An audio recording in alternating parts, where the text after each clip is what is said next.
Anda bilang ente pada berani-berani, jangan sampai kelupaan. Isra jalan, begitu nggak? Karena Nabi Muhammad dijalankan di malam hari. Kesimpulannya, yang dikata Isra itu suatu peristiwa perjalanan. Mi'raj naik, begitu nggak? Ayo jemaah, begitu nggak? Isra jalan, Mi'raj naik. Kau berjalan, kau menanjak. Kau punya aktivitas, maka engkau akan semakin berkualitas. Jangan coba-coba inti dia, inti bakal melempem. Banyak orang-orang yang dikata sarjana ini, sarjana itu, tapi itu sarjana masih kalah cepat sama teman aneh. Sebab teman aneh itu orang Banten, dari baru diberanakin namanya udah sarjana. Dikasih memangnya, siapa ini? Sarjana. Tuh, jadi cepatan dia jadi sarjana. Pendek kata, segala atribut kemanusiaan dalam hal sebutan kagak ada maknanya kalau kagak dikerjain bener-bener. Itu dipesan sama peristiwa ini. Isra jalan, maknanya bergerak. Hidup kudu punya gerakan. Baru Mi'raj, baru nanjak. Pengangguran mau paling hebat, jadi nyolong melulu. Nggak ada gerakannya, jadi ngelamun. Jadi sepetnya jadi yang kagak-kagak, nggak boleh ngeliat jemuran, main benahin aja. Kau jangan demikian, ya. Lihat, ente nanya. Subhanalladzi asra bi'abdihi laylan minal masjidil haram ilal masjidil aqsa. Kan antum semua pada baca nih ayat. Yang bapak-bapak, yang ibu-ibu, remaja putra, remaja putri, semua pada baca nih ayat. Saya sih cuma ingin ada bagian yang harus dikentalkan dalam pemikiran. Subhanalladzi asra bi'abdihi laylan minal masjidil harami ilal masjidil aqsa. Saya ini Al-Fakir Syaikhudin Amsir, sama rasanya sama Ustaz Abu Hanifah. Udah datang ke Masjidil Haram, ada di Mekah. Ini dia. Udah datang ke Masjidil Haram. Kelihatan kita sholat di situ, kita berebut sholat di situ, sebab satu rakaat di Masjidil Haram berbanding 100.000 rakaat di masjid lain. Bagaimana bisa kita tinggal? Kita nggak ingin mengkalkulasi dengan hitungan-hitungan matematis. Sampai orang yang kalau udah balik dari Mekah itu segen-segenan nih sholat. Masih banyak tabungannya.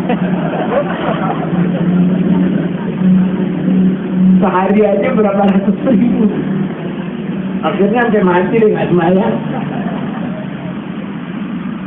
Bukan ke sana maksudnya. Apa yang harus kau cari dari kata Masjidil Haram? Ilal Masjidil Aqsa. Alhamdulillah, saya juga udah datang ke Masjidil Aqsa. Ala kulli hal. Orang kemudian bertanya, itu Masjidil Aqsa simbol apa yang tertanam di dalamnya? Masjidil Haram yang saya lihat, Masjidil Aqsa yang saya lihat, tapi itu dibikin ke masjid. Rasulullah udah wafat. Kalau ente tunjuk Masjidil Aqsa yang itu, tentu Nabi nggak ke situ dong. Orang jadinya yang sekarang Nabi udah kagak ada. Para sufi, ulama ahli akhirat, para spiritualis, orang yang bermesraan dengan dunia batin, para sufi menunjuk Masjidil Aqsa itu suatu masjid pada tingkat kemuliaan yang dekat dengan Allah, jauh ada pelataran bumi, Jadi bukan yang ini. Tetapi susah juga nolaknya. Lantaran kalau kita ada di Masjidil Aqsa, ada tangga tuh yang masih dirawat. Kita diunjukin tuh tangga, dari situ Rasulullah Mi'raj. Itu ada tangganya. Dulu ada semacam bukit kecil yang ke atas Nabi berangkatnya dari situ. Tuh batu Sokhroh tuh yang gede banget, kira-kira 4 kali ini. Jadi 4 kali ukuran ini gedenya itu. Itu batu yang kagak kuat menahan mahabbah, menahan rasa cinta kepada Rasulullah. Sampai waktu Nabi mau naik ke atas, nempel ke batu di kaki Rasulullah. Kalau bukan karena ketinggian kualitas ruhani Rasulullah berbanding dengan batu, nabinya ketinggian, ini cuma batu doang. Niscaya itu batu udah sampai ke Sidratil Muntaha. Cuma karena kualitasnya lain, ini utusan Allah, ini cuma batu, jadi itu batu terkatung-katung antara langit dan bumi, diem di situ. Jadi kita masih bisa lihat batu Sokhroh. Gantung sih, udah banget batunya. Cuman kalau kita lihat kayak ada tangselannya juga dari bawah. Itu dibikinin oleh orang belakangan. Dulunya belum ada gitu. Kalau kata kita ketiban nih jatuh di situ, banyakan yang mati dari yang hidup. Tapi batu punya perasaan mau ikut Rasulullah. Kita cuma diberikan kesempatan sholat di bawah batu itu. Karena itu dijagain zaman sekarang. Dipakein kering, kayak kering sekarang. Kalau zaman Kiai Thohir Rohili nggak ada kering, emang batu aja gitu. Dia cerita sama kita dengerin. Dia bilang kita berjamaah 40 orang masih muat di atas batu Sokhroh. Kalau aneh nggak jajal deh karena udah nggak dikasih. Jadi kita cuma sembahyang di bawah. Itu sekadar bagian-bagian physically yang saya ceritain. Ente mau kata bukan itu, masjidnya, tanda-tandanya ada di situ, Sokhrohnya ada di situ, tangganya ada di situ. Tapi nggak bisa kita hindari juga pandangan para sufi yang menganggap minal Masjidil Haram itu yang di Mekah, tapi ilal Masjidil Aqsa yang di dekat Allah jauh dari kita. Karena makna Masjidil Aqsa masjid yang jauh. Saya Al-Fakir Saifuddin Amsir bukan ngajakin bertengkar. Mendingan kita ambil rapinya aja. Masjidil Haram simbol tauhid. Kenapa dikata gitu? Kan dulu Ka'bah dikepung sama berhala. Tuh berhalanya ngepung Ka'bah nggak main-main. Kalau digoyang sampai derajat 9 skala Richter, gempa bumi, masih mesem tuh berhala.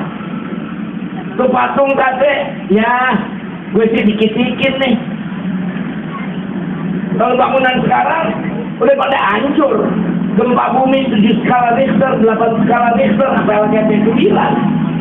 Tapi berhala saking kuat ditaruh di sekeliling Ka'bah, saking musyriknya, jumlahnya nggak tanggung-tanggung, 360 berhala. Yang kalau disembah saban hari satu, setahun baru kelar. Jadi setahun umurnya cuma musyrik doangan tuh jahiliyah. Nanamnya bagaimana? Nggak cuma taruh doang, makanya ada bilang tuh skala-skala Richter bikin tuh berhala jadi pada mesem. Gue kayak orang diajakin joget dangdut nih, kira-kira begitu. Karena apa? Dicornya pakai tembaga. Zaman dulu semen belum ada. tembaga yang dimasak sampai mateng itu dijadiin umpak, dijadiin fondasi yang dicor buat nanem itu berhala. Berapa meter galinya ke dalam? Jadi nggak sembarangan, saking musyriknya. Tapi saya mengatakan, Ananda, para pemuda, Ananda putri, anak-anak saya semuanya, anak-anak muda, ustaz-ustaz, mohon maaf, kiai-kiai, itu begitu Rasulullah datang untuk menyatakan tauhidnya bersamaan dengan turunnya ayat Al-Quran, qul ja'al haqqu wa zahaqal batilu innal batila kana zahuqa. Katakan, hai Muhammad, telah datang yang hak, lalu tumpahlah yang batil. Sesungguhnya kebatilan pasti hancur tunggang langgang. Nabi masuk ke Masjidil Haram, itu berhala segitu kokohnya, cuma ditunjuk doang pakai tungket, digoyang ke kanan, nungging ke kanan, diisyaratin ke kiri, nungging ke kiri, padahal dicolnya ke dalaman sebagai isyarat. Ini simbol tauhid, disebut Masjidil Haram. Muslimin, kalau itu musyrik gagah kayak apa juga itu hancur.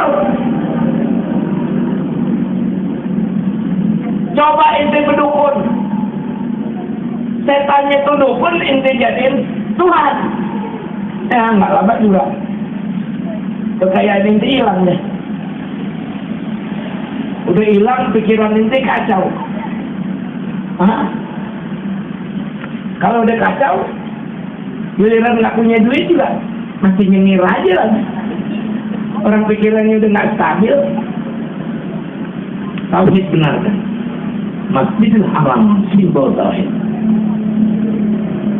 Naik ke Masjidil Aqsa, apa yang dilakukan Rasulullah?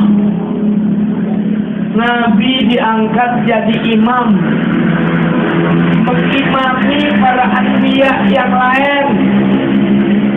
Arwah anbiya yang dulu-dulu dikumpulin. Ada Nabi Nuh yang paling tuaan, Nabi Adam, Abul Bashar, Nabi Ibrahim, simbol tauhid utama yang dibakar hidup-hidup lantaran mempertahankan tauhid.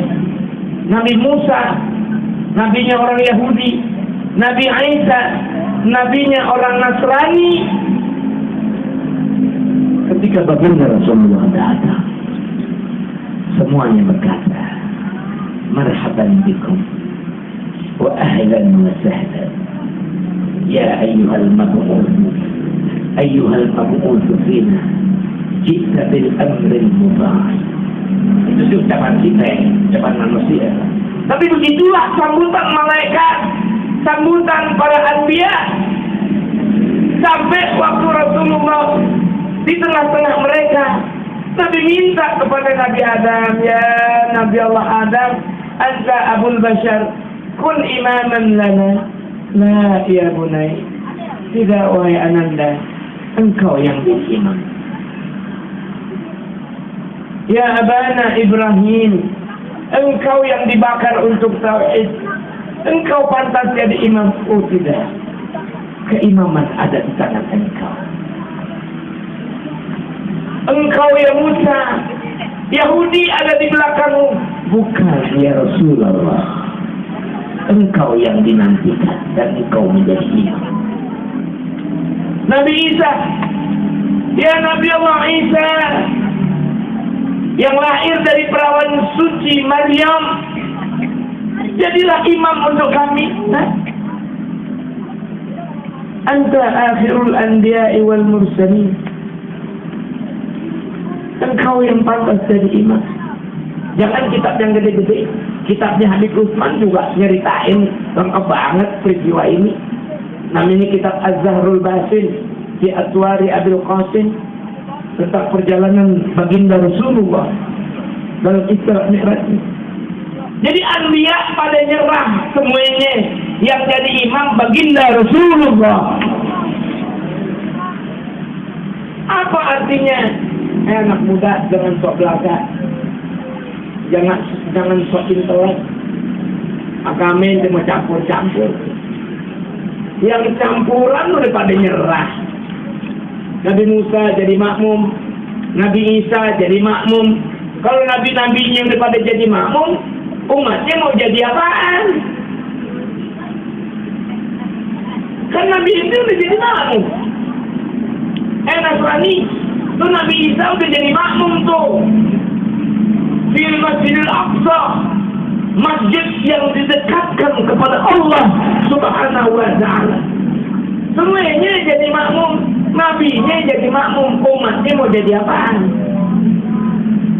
Sayang, itu kebanyakan orang intelek sekarang. Cuman ini suka berarakan, tinggal teleknya. Akhirnya jadi betul-betul menmentai ayam. Dia paham betul. Memang saya sudah sampai pada fase mengatakan itulah hikmah yang tersimpan yang harus dikupas secara lebih dalam, bahwa dimulai dari tauhid yang benar dan syariah yang tak ragu-ragu. Semua orang, semua hamba Allah berhak untuk mencapai ketinggian Mi'raj bersama Rasulullah SAW.